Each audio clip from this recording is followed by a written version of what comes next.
Number 1. The Axe Murder House.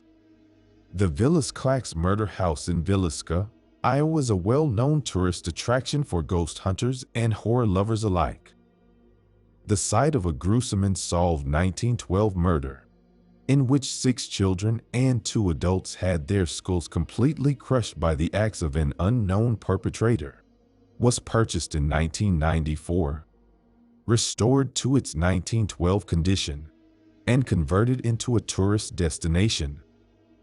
It costs $428 a night to stay at the old haunted home, where visitors always report strange paranormal experiences, such as visions of a man with an axe roaming the halls or the faint screams of children. But in November of 2014, the haunting took a darker turn. Robert Stephen Lowerson Jr., 37, of Rhinelander, Wisconsin, was on a regular recreational paranormal visit with friends when true horror struck. The Montgomery County Sheriff's Office said Lowerson suffered the self-inflicted injury at about 12:45 am, which is around the same time the 1912 axe murders in the house began. Lowerson recovered from his injuries, but has never spoken publicly about what occurred that day. For Martha Lynn, the owner of the home, the incident was very upsetting. It is publicity, but it's not exactly the kind of publicity you desire to have. I don't want people thinking that when they come to the Villas Clax Murder House, something's going to happen that's going to make them do something like that. The house remains open for tourist visits and overnight stays today. Number 2. The Haunted Doll.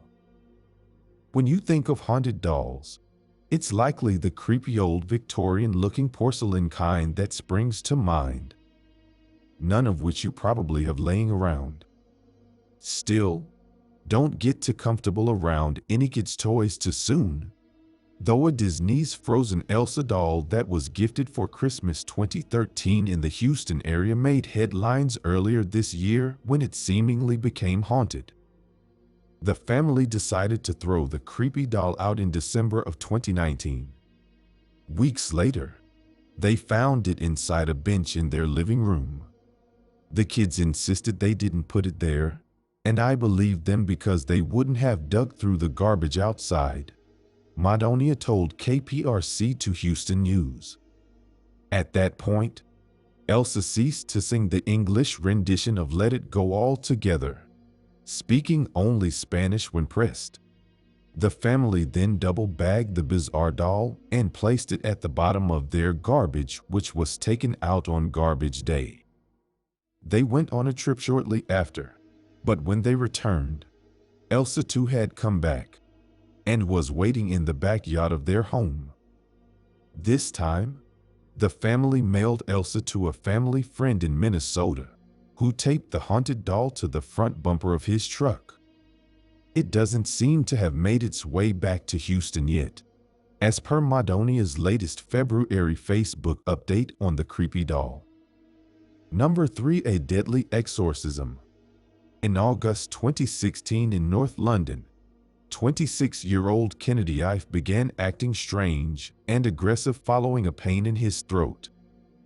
He reportedly bit his father, threatened to cut off his own penis, and complained of a python or snake inside of him before his family restrained him to a bed with cable ties and excessive force. Kennedy Ife had been bound to his bed for 3 days without medical attention when his brother called emergency services, explaining that Kennedy Ife was complaining of dehydration. He appeared to have developed breathing issues and was pronounced dead at 10:17 am. All 7 of Kennedy Ife's family members were accused of manslaughter, false imprisonment, and causing or allowing the death of a vulnerable adult. A post-mortem examination revealed over 60 wounds, including a possible bite on Kennedy Ife's body, and his father, Kenneth Ife, along with 4 of his brothers, sustained injuries as well. After a 4-day jury deliberation, All 7 family members were cleared of charges on March 14, 2019. Number 4. Dead animals in the walls. When the Brett Suis family decided to insulate their home in Auburn, Pennsylvania in 2015, they discovered that it had already been with scores of dead animal carcasses. As Fox reported, the dead animals were wrapped in newspapers from the 1930s and 40s and were among Haffa's spices and other items. After removing the items, they sent hundreds of artifacts and carcasses to an expert in Kutztown. The expert attributed the rotting animals in their walls to powwow or Dutch magic, a ritual originating in the culture of the Pennsylvania Dutch to treat ailments and gain physical and spiritual protection. The Pennsylvania Dutch were a group of German-speaking settlers to Pennsylvania in the 1600s and 1700s, and are often of Lutheran, Mennonite, or Amish faiths. The Washington Post notes on the magic, many of the spells deal with the care of livestock, finding water, or the treatment of minor ailments, reflecting the conditions and concerns of early American settlers. But powwow also has within it a tradition of darker spells, and even of such things as conjuring demons. One notable ritual in their tradition is this hex to create loyalty in a dog, to attach a dog to a person, provided nothing else was used before to effect it. Try to draw some of your blood, and let the dog eat it along with his food, and he will stay with you. The mold found on the rotting carcasses in the Brett Suis home has caused illness among the family members, and they say that the odor hasn't gone away. Number 5. Florida devil worshipping. Friends noticed that Danielle Harkins, a 35-year-old schoolteacher near St. Petersburg, Florida, started acting strangely in June of 2012, developing an interest in demonic rituals. The police were notified because a friend of one of the students who participated in the ritual raised alarms. However, none of the students themselves told their parents about the event or would comment following the arrest of Harkins for aggravated battery and child abuse. NBC reported, investigators said they've spoken to Harkins, but she didn't spell out what type of religion would require such drastic measures. She hasn't informed us exactly what she was trying to accomplish with this, Poots of the St. Petersburg Police Department said. Number 6. The death of Eliza Lamb. Eliza Lamb was last seen on January 31, 2013 in the lobby of the Cecil Hotel in downtown Los Angeles. She was vacationing through the West Coast, documenting the trip on her blog, and checking in with her parents every day. On January 2031, those calls stopped. Lamb had vanished. Soon the police were involved and her parents arrived to help with the search. They had nothing. That February, LAPD released elevator surveillance footage of Lamb before her disappearance. The footage shows Lamb behaving strangely in the elevator, appearing to talk with invisible people, peering around the corner of the door, crouching in the corner, and opening and closing the door. But what exactly is going on in this video raises more questions than answers. Theories range from psychotic episodes, to demonic possession, to unknown assailants just out of the camera's view. Around that time, hotel guests started reported weird things happening with the Cecil Hotel water supply. As CNN reports, the shower was awful, said Sabina Ball, who spent 8 days there during the investigation. When you turned the tap on, the water was coming black first for 2 seconds, and then it was going back to normal. The tap water tasted horrible, Ball said. It had a very funny, sweety, disgusting taste. It's a very strange taste. I can barely describe it. But for a week, they never complained. We never thought anything of it, she said. We thought it was just the way it was here. On the morning of February 2019, a hotel employee climbed to the roof and used a ladder to investigate the hotel's water storage tanks. That's where authorities found the decomposing, naked body of Lam, whose personal items were found nearby. After an autopsy, her death was labeled accidental. NBC Los Angeles reported at the time about the strange circumstances in the hotel's past. The tank has a metal latch that can be opened, but authorities said access to the roof is secured with an alarm and lock. The single-room occupancy hotel has an unusual history. Night stalker Richard Ramirez, who was found guilty of 14 slayings in the 1980s, lived on the 14th floor for several months in 1985. And international serial killer Jack Unterweger is suspected of murdering 3 prostitutes during the time he lived there in 1991. He killed himself in jail in 1994. In 1962, a female occupant jumped out of one of the hotel's windows, killing herself and a pedestrian on whom she landed. In February 2021, a Netflix doc called Crime Scene: The Vanishing at the Cecil Hotel explored DeLiz's tragic case and the history of the cursed Cecil Hotel. Number 7. An exorcism in Indianapolis. Last year, the Indianapolis Star published a lengthy report on a family terrorized by 3 children allegedly possessed by demons. The account of LaToya Ammons and her family tells disturbing stories of children climbing up the walls, getting thrown across rooms, and children threatening doctors in deep unnatural voices. It would seem like something straight out of a movie, a work of fantasy. Except all of these accounts were more or less corroborated with nearly 800 pages of official records obtained by the Indianapolis Star and recounted in more than a dozen interviews with police, DCS personnel, psychologists, family members, and a Catholic priest. One of the more chilling sections of the report includes a segment about the possessed 9-year-old. According to Washington's original DCS report on account corroborated by Walker, the nurse 9-year-old had a weird grin and walked backward up a wall to the ceiling. He then flipped over Campbell, landing on his feet. He never let go of his grandmother's hand. Another segment of the piece reads, the 12-year-old would later tell mental health professionals that she sometimes felt as if she were being choked and held down so she couldn't speak or move. She said she heard a voice say she'd never see her family again and wouldn't live another 20 minutes. Number 8. Utah murder-suicide.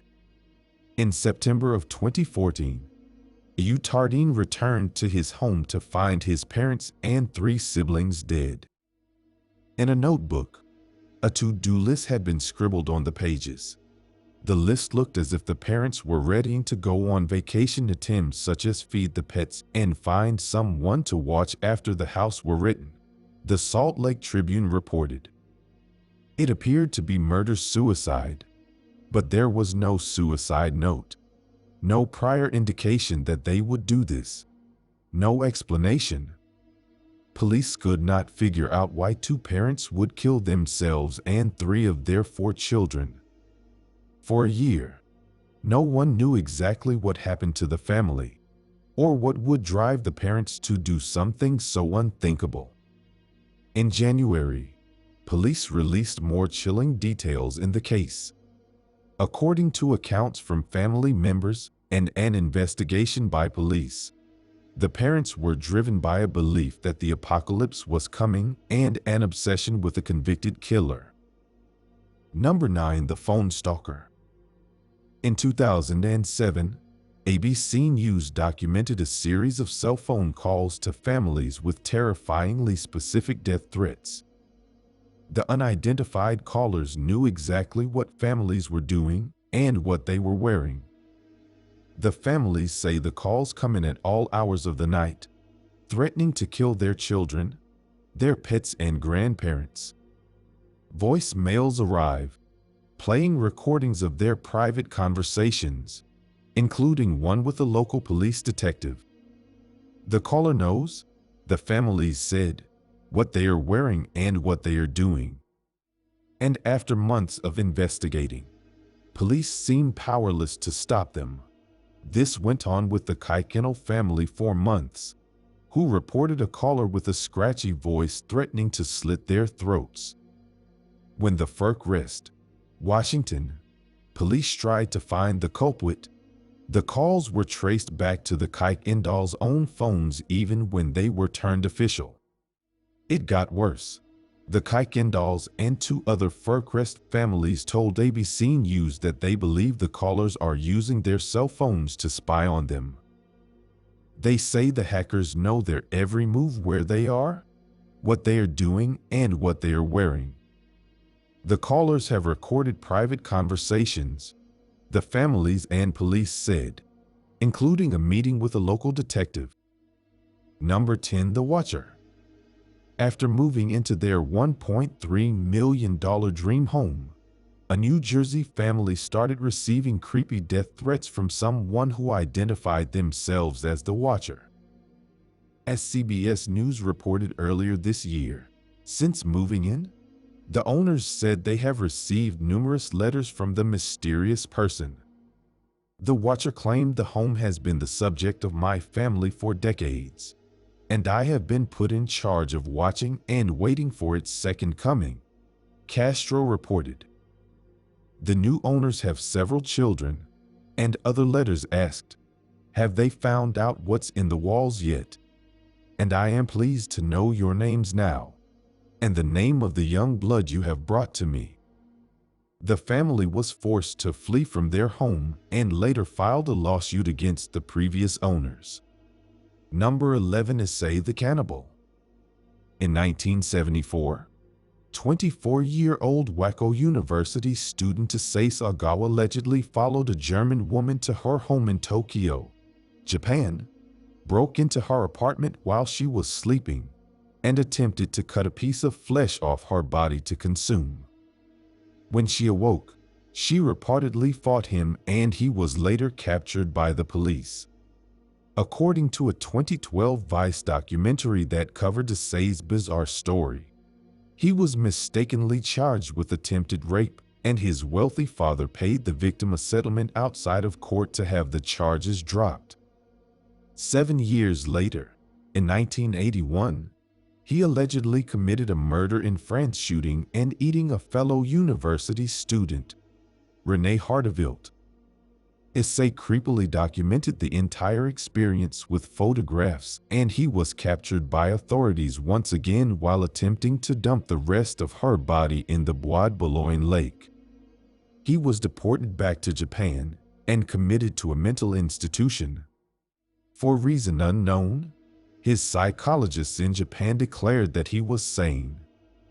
Furthermore, a legal technicality involving the French government refusing to turn over the documents from his case meant that his murder charges were dropped completely. He checked himself out of the mental hospital and has reportedly been walking the streets as a free man ever since. Issei has even become a controversial celebrity, writing over 20 books. According to Japan Today, he most recently fantasized about an unnamed TV actress, saying, "I'll catch a glimpse of her thigh and think, that sure looks tasty. But I don't feel like I actually want to eat it. As I accomplished the act of cannibalism once, there's no meaning to maintaining the desire for it anymore." In my book, I wrote that human flesh was tasty. But that was not really true. I'd much rather eat Matsuzaka Kobe beef. But because I desired to consume human flesh for so long, I'd managed to convince myself that it would necessarily be delicious. Issei Sagawa was also referenced in the Rolling Stones song Too Much Blood, with the lyrics reading, "And when he ate her, he took her bones slashed to the Bois de Boulogne." He is currently 73 years old, and continues to live in Kawasaki City, Japan. To this day, no one knows why France did not allow Japan to give him a trial.